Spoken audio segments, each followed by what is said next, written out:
Hello, my people. Good day to you. Good morning, good afternoon, good evening. Whatever time zone you're listening to this, thank you for tuning in every single day to listen to me on Daily Mind Shift. My name is Michael Ojola for Mindset Transformation Africa.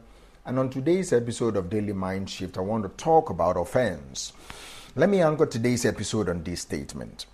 Whenever someone is offending you, look past their offense into their fear.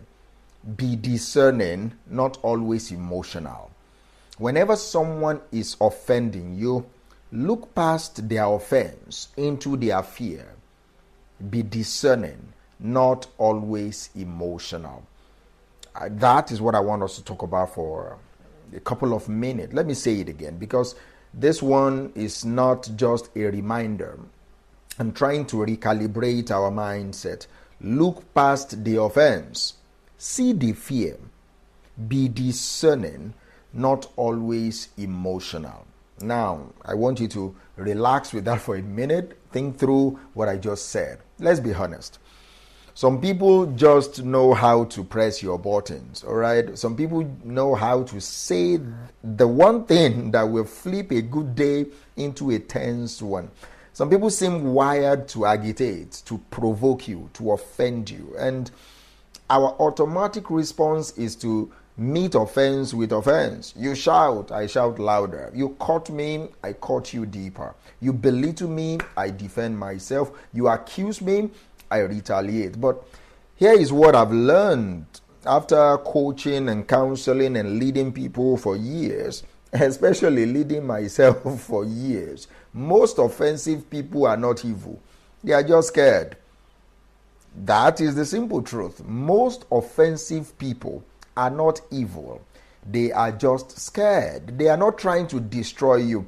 They are trying to protect something in themselves. Sometimes it is their dignity. Sometimes it is their image. Sometimes it is their ego. Sometimes it is their brokenness. And when you allow offense to lead your reactions, you lose the ability to see what is really going on. Let me paint this very clearly. Behind anger, there is usually fear. Behind arrogance, there is usually insecurity. Behind criticism, there is usually self-doubt. Behind coldness, there is usually rejection. Behind controlling behavior, there is usually anxiety. Behind constant offense, there is usually unhealed pain. People don't always say, I'm scared, I'm not enough, I feel like I'm losing control, I'm hurt, and I don't want to be hurt again. What they say is, you're wrong, you're selfish, you never listen, you always think you're better. But what they mean deep down is this: I don't know how to say I'm scared, I don't know how to say I'm struggling, I don't know how to admit I need help. That is exactly what they say when you hear them say you're wrong, you're selfish, you never listen, you always think you're better. They are just scared. Now, if you react to what they say, instead of you discerning what they mean, you will always fight the wrong fight. You will always fight the wrong fight. See, being emotional is normal. I'm not saying you shouldn't, but being emotional all the time is not always wise. There is a difference between feeling emotions and being ruled by them. And here is the truth. If you don't develop discernment, your emotions will always decide your next move. Discernment will say, pause. Don't just hear what they said. See why they said it. Don't just respond to the surface. Check the soil. Dig deeper. Don't just swing back. Stand still and sense what is going on with the other person. Emotional reactions might feel right in the moment. Believe me, I've been involved in a couple, but they often lead to regret. Discernment might feel harder at first. Oh, it is hard at first, but it leads to clarity. It leads to maturity. It leads to strength. See, let's break it down a little. How would your relationships shift if you started asking this one question anytime you felt offended? What fear could be behind what they are doing or what they are saying? It doesn't excuse their behaviors. Let's just clear that. But it helps explain their behavior. An explanation can help you to respond and not just to react. For example, that particular co-worker who always interrupts in the meeting, Maybe they are afraid of being ignored. That friend who keeps bragging about what they have right now, maybe they fear being forgotten or being unseen. That partner who suddenly becomes cold during a disagreement, maybe they fear abandonment or rejection. That boss who micromanages every of your move, maybe they are just scared of failure that they cannot control. See, when you train your mind to look past the offense, you start seeing the scared little child inside the adult, and that changes everything. It changes everything. See, if you take every offense personally, your peace will never belong to you. Okay? It will belong to other people's mood swings. Offense is a trap. It is bait, and it is disguised as something noble. That was disrespectful. That's just wrong. I can't let them talk to me like that. See, yes, boundaries matter. Oh, believe me, you need to set boundaries. Yes, we should address the hurt. We should address the betrayal. We should address whatever it is we are feeling. But not everything deserves your reaction. Not everything deserves your reaction. Some people are not attacking you. They are just bleeding on you. They are bleeding on you. They are dumping their sheets on you. You are not their enemy. You are just closer to them. You are just closer to them. Our people in Yoruba land say something that is very critical. He said it is the person you are sleeping on the same bed that you roll over. It is the person that you are sleeping close on the same bed that you roll over. People, you are just nearby. That's why they are dumping their sheets on you. Don't build your identity around defending against what people project.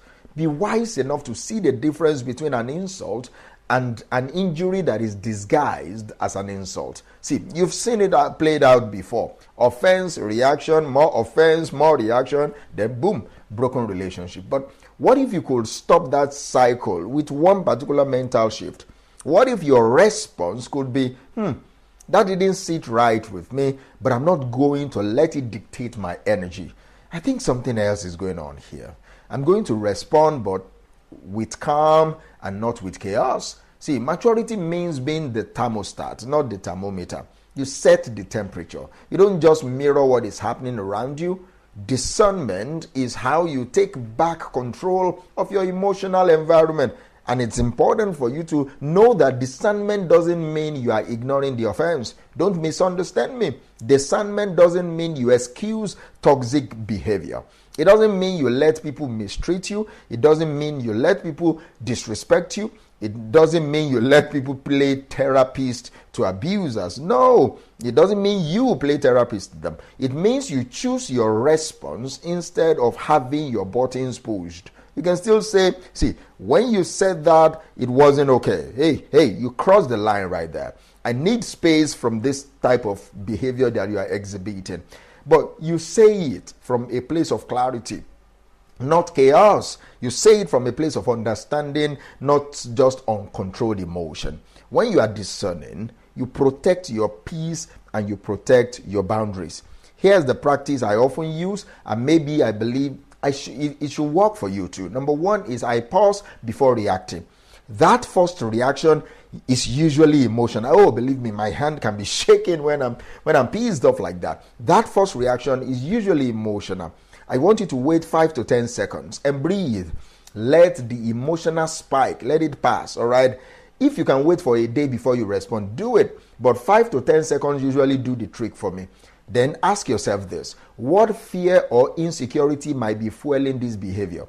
Is this about me or about something that is unresolved in them? And you need to now separate fact from the feeling. Your feeling is valid, believe me, but ask, what is the actual fact behind this reaction that is coming? And then you respond from your wisdom, not from their wound. See, you don't need to match someone's dysfunction to prove your strength. Silence can be stronger than sarcasm. Kindness can be louder than clapbacks. Understanding can be more impactful than overreacting. See, next time someone offends you, pause. Ask yourself, is this really about me or about something deeper in them? And respond not with ego, not with explosion, but with insight. Because you are built for more than reacting. You are made to see with clarity, move with wisdom, and lead